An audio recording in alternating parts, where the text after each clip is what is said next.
वेळ वेगाने जात होती. आदित्यने स्वतःला जसे वचन दिले होते, 1 महिन्याचे उद्दिष्ट त्याने 25 दिवसात पूर्ण केले होते. आदित्यच्या उत्कृष्ट स्ट्रॅटर्जीमुळे गेला 1 महिन्याचा तोटा भरून काढला होता. कंपनी आता तोट्यात नव्हती आणि ती असेलही कशी?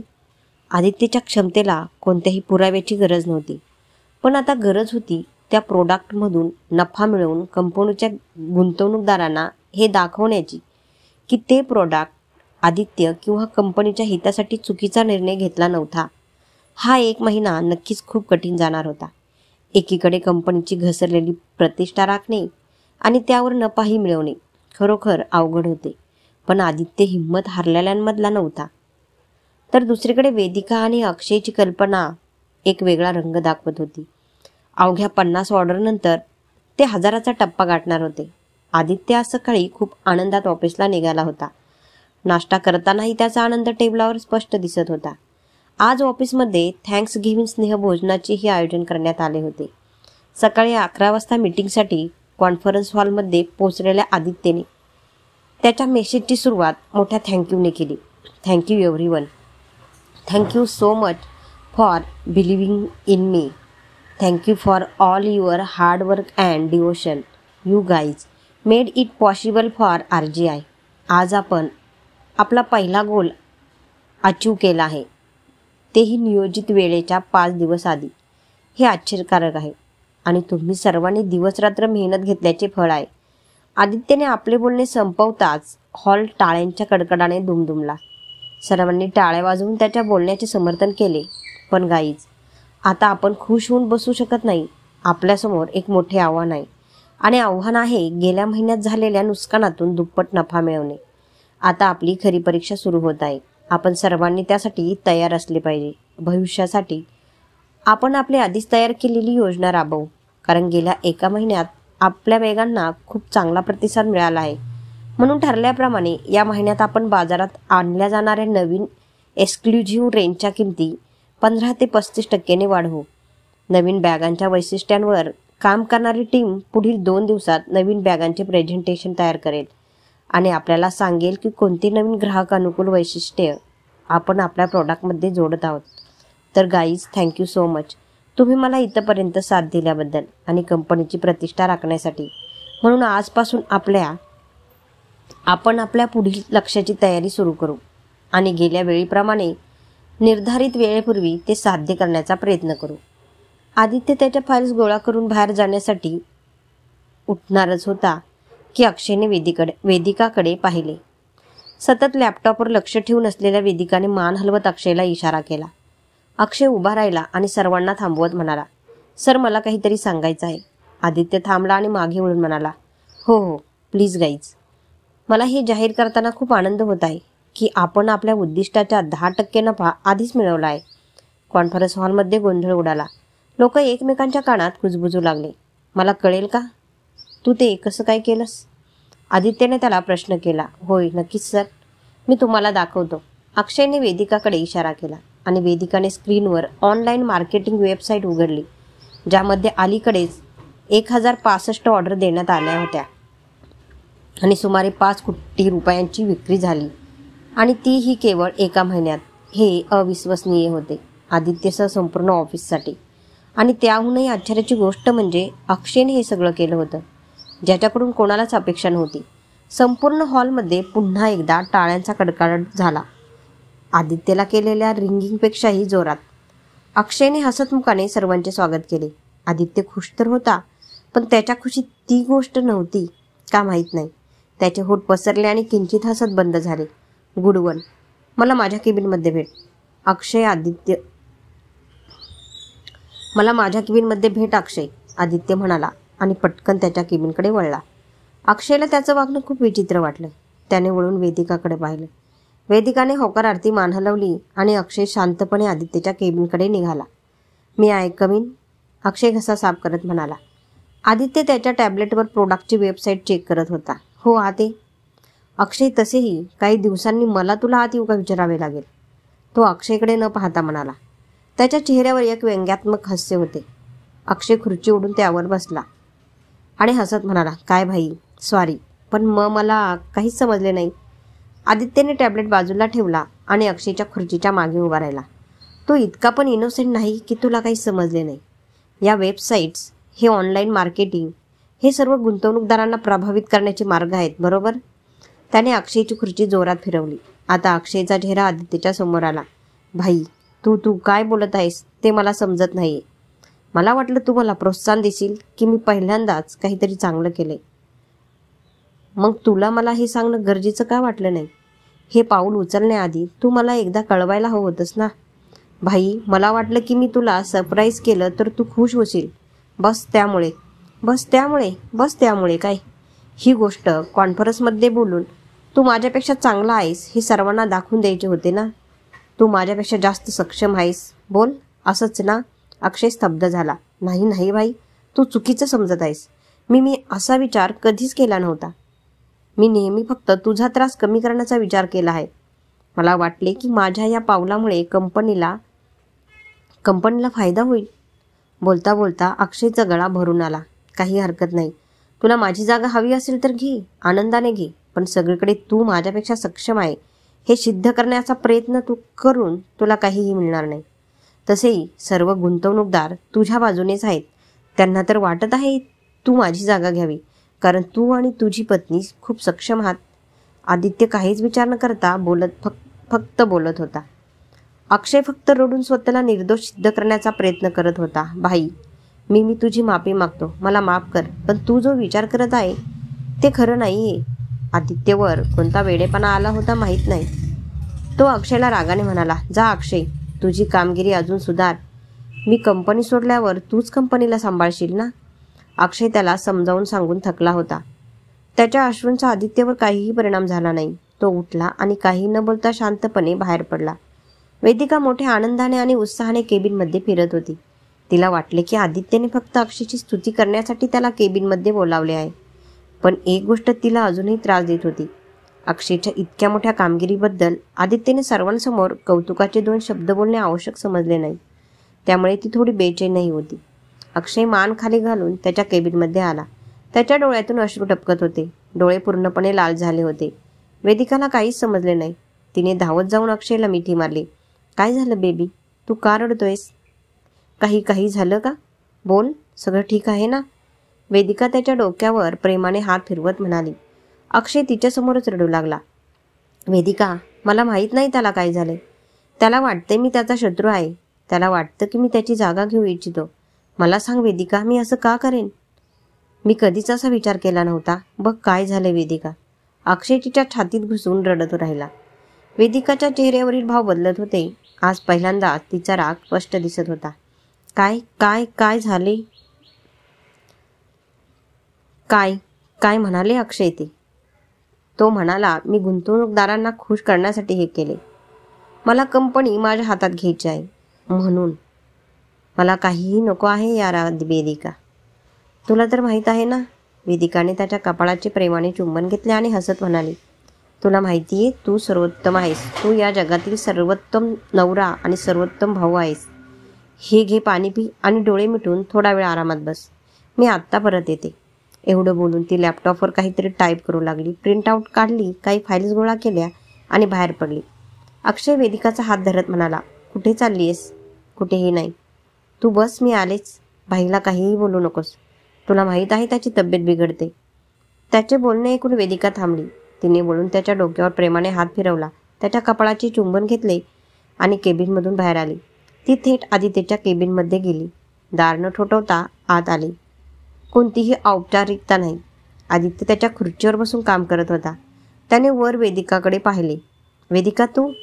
वेदिकाने हातात धरलेले फाईलचे बंडल आदित्यच्या टेबलावर फेकले. आदित्यला राग आला. हे काय आहे? तुला फाईल्स ठेवण्याची काही अक्कल आहे की नाही? नाही, अजिबात नाही. काय सांगू, तुम्ही मला अकलीचे क्लास दिलेच नाही. सर, खरं तर तुम्ही चांगले वागणे डिझर्व करत नाहीत.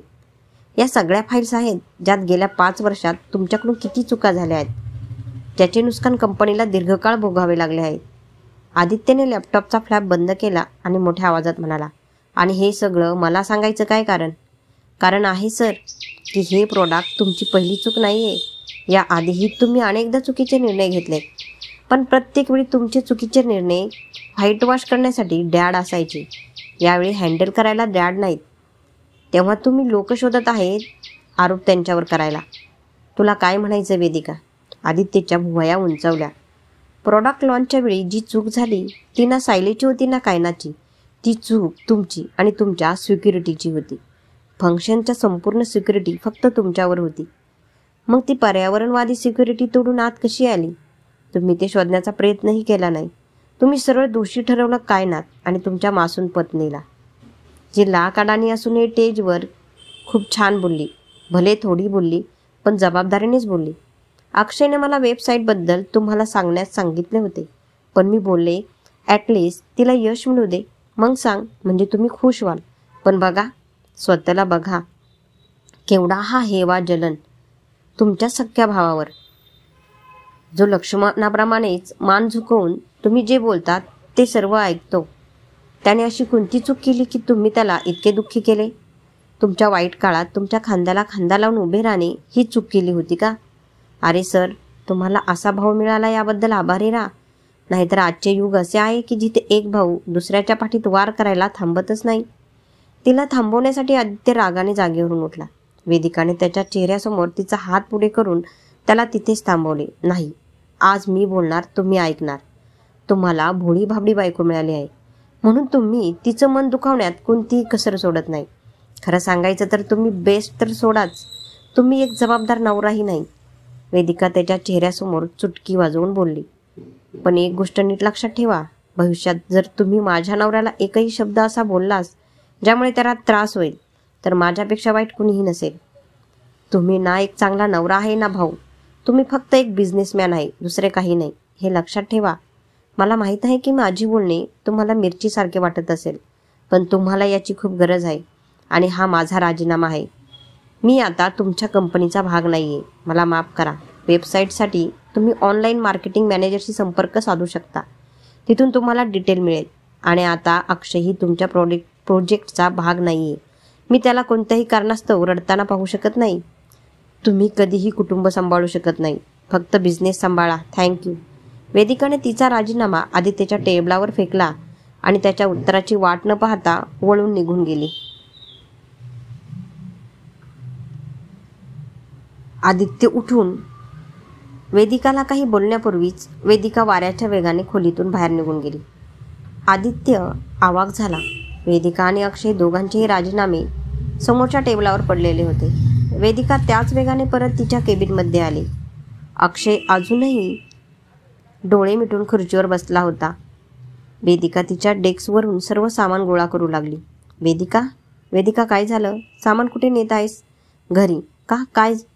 वेदिका ऐक, तुला माहीत आहे ना, भाईला आपली गरज आहे. असं वेदिका त्याच्याकडे बोट दाखवत म्हणाली. पास, आता तुझा हा भरत मिलाप संपला असेल तर तोंड बंद कर आणि सामान जमा कर.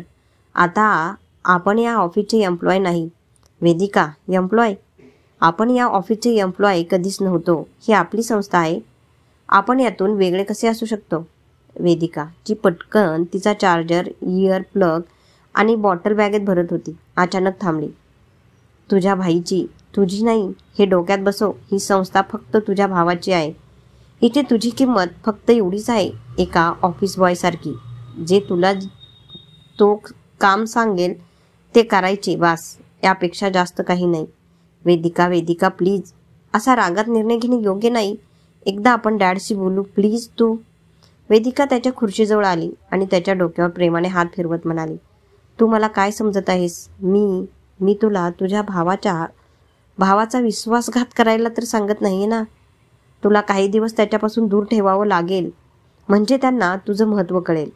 कारण त्यांची जी माइंडसेट आहे त्याच्यात त्यांच्याशिवाय कुणीही बरोबर नाही. फक्त ते जे करत आहे तेच बरोबर आहे. तेव्हा आता त्यांना पण जाणीव होऊ दे. फक्त आपल्यालाच त्यांची नाही, तर त्यांनाही आपली गरज आहे. असं म्हणत वेदिका पुन्हा तिच्या कामाला लागली. चल, उठ, घरी जाऊया. तुझ्या भावाची कंपनी, त्याचा नफा तोटा त्यांना सांभाळू दे. अक्षय, उठ. अक्षय अगदी अनइच्छेने उठला. मग त्याने वेदिकाकडे कातर नजरेने पाहिले. काय? तुला काय वाटत आहे? तू कंपनीत राहिल्यावर आदित्य सरांना वाटू लागेल की तू जे काही करतोय ते त्यांच्यासाठीच आहे. नाही, त्यांच्या मनात फक्त इन्सिक्युरिटीज वाढेल की तुम्ही फक्त आणि फक्त त्यांची जागा घेण्याचा प्रयत्न करत आहे, बाकी काही नाही. अक्षयला अजूनही काही वेदिकाच्या मनातले तर्क मान्य होत नव्हते. त्याच्या मनाच्या तराजूमध्ये भावाचा परडा अजूनही जडच होता. त्याला वाटत होतं की कदाचित ती म्हणेल ठीक आहे, तू तुझ्या भावाबरोबर थांब, मी जाते. पण असे झाले नाही. वेदिका अक्षयचा हात धरून केबिनच्या बाहेर आली. इकडे त्याच्या केबिनमध्ये बसून आदित्यला वेदिकाला थांबवायचं होतं, पण आतमध्ये भरलेला अहंकार आड येत होता. काल आलेल्या वेदिकाला काय व्यवसाय कळतो, किती चुका होतात.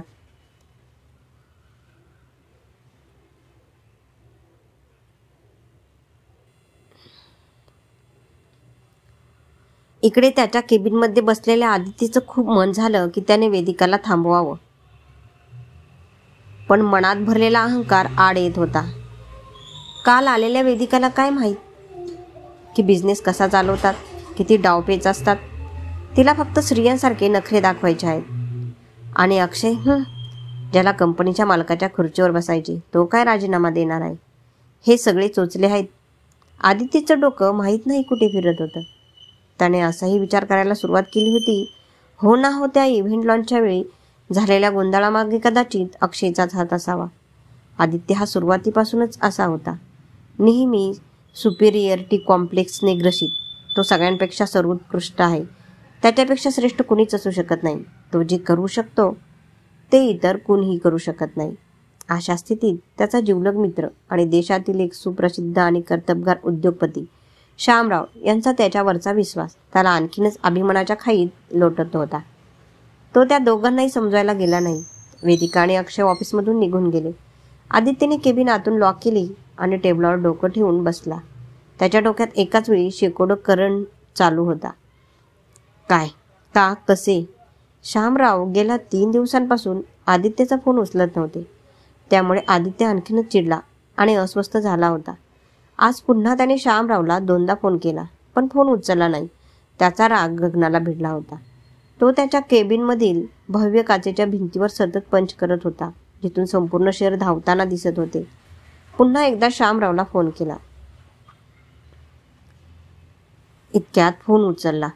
श्यामराव अगदी खालच्या आवाजात बोलले, आदित्य, डॅड, काय प्रॉब्लेम आहे? निदान फोन तरी उचला, मेलला रिप्लाय द्या, काहीतरी करा.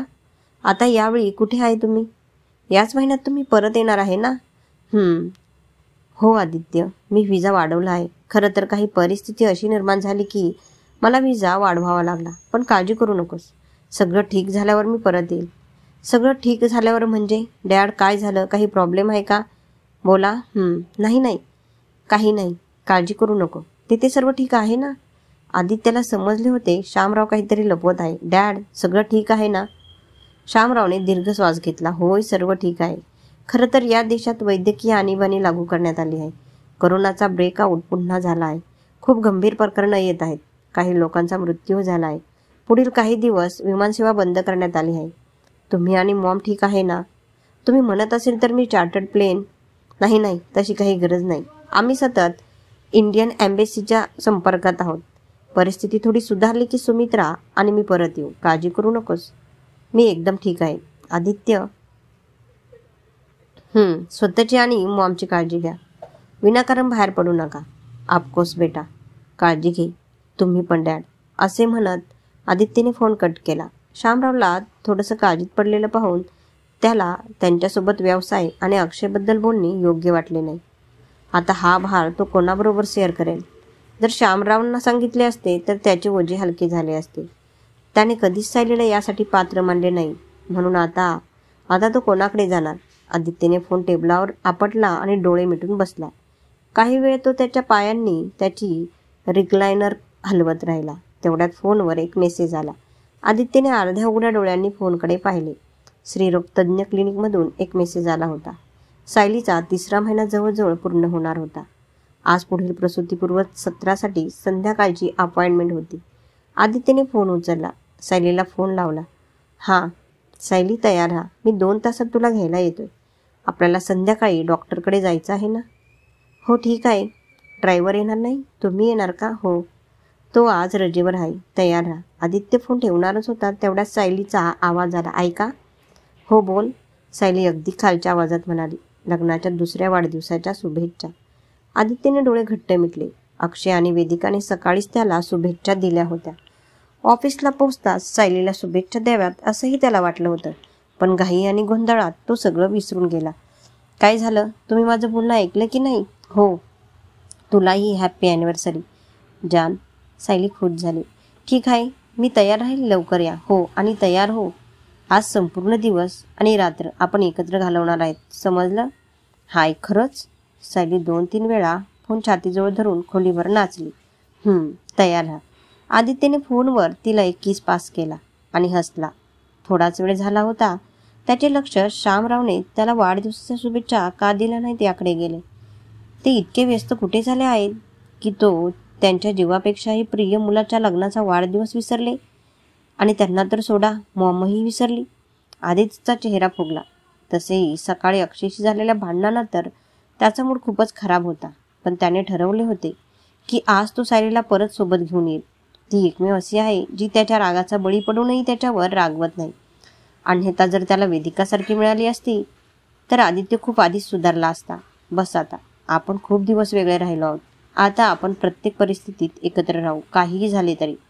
आदित्य उठला, त्याचे सर्व सामान पॅक केले, बॅग उचलली, ऑफिसमधून बाहेर पडून त्याच्या गाडीत बसला. गाडी सुरू केली आणि हायवेकडे वळवली. संगीत चालू केले. गाडीच्या समोरील म्युझिक सिस्टीमच्या शेजारी असलेल्या वॉलपेपरवर संपूर्ण कुटुंबाचा हसरा फोटा होता. आदित्यने पाहिले. त्याचा चेहरा उजळला. अक्षयचा खोडकर चेहरा पाहून त्याला खूप आपलेपणा वाटला. त्याने एक हात फोटोवरून फिरवला. त्याला त्याच्या बालपणापासून आजपर्यंतच्या आयुष्यातील प्रत्येक व्यक्तीचे योगदान आठवू लागले. शाळेतील पालक शिक्षक बैठकीत तो घाबरून श्यामरावला कमी गुण मिळाल्याबद्दल बोलायचा, प्लीज मॉमला सांगू नका. आणि त्यानंतर श्यामराव आदित्यच्या वाट्याचा ओरडा शिक्षक आणि सुमित्रा दोघांकडूनही खात असे. अक्षय लहानपणापासूनच खोडकर होता, पण तो आदित्यचा लाडका होता. एकदा एका मुलाने अक्षयला सिसोझुल्यावरून खाली ढकलले. अक्षय फक्त 6 वर्षांचा होता आणि तो रडत रडत आदित्यकडे आला.